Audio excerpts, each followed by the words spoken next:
শ্রবণকারী করে দিয়েছেন, চক্ষুকে সত্য দর্শনকারী করে দিয়েছেন। কথা বর্ণিত আছে, সেটা হলো মান আহাব্বা শাইয়ান, কথা বলা, কেউ যদি বেশি অন্যায় করে রাষ্ট্র গুরুত্বপূর্ণ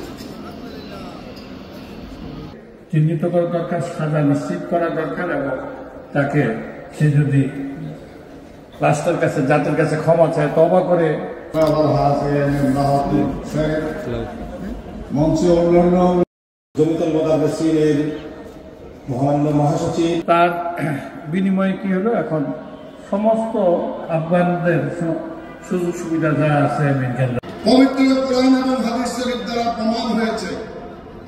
আমরা প্রেমিক সুন্নি মুসলমানেরা। আসসালামু আলাইকুম ওয়া রাহমাতুল্লাহি ওয়া বারাকাতুহু।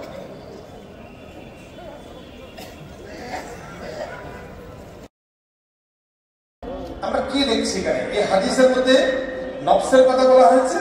বিশ্ববিদ্যালয়ের সিনেট মেম্বার, বিশিষ্ট শিক্ষাবিদ ও গবেষক প্রফেসর ডক্টর মোহাম্মদ আবুল মনসুর মহোদয়কে।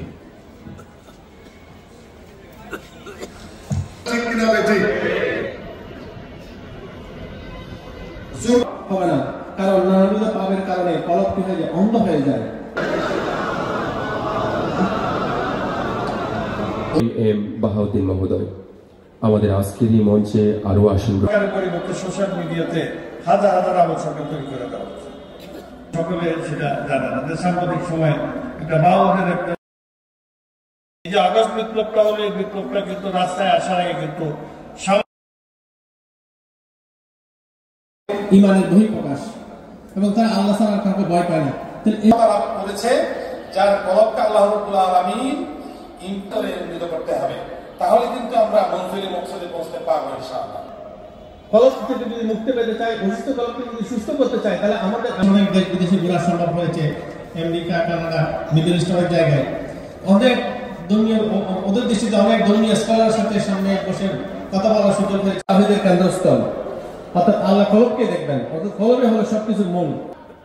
আমার তাড়াতাড়ি সুপারিশ শাফাত তার নসিব হবে। আরেকটা হাদিস আল কওলুল বদী সাদাতুদ দারাইন 2 কিতাবে আছে এই হাদিসটি। আর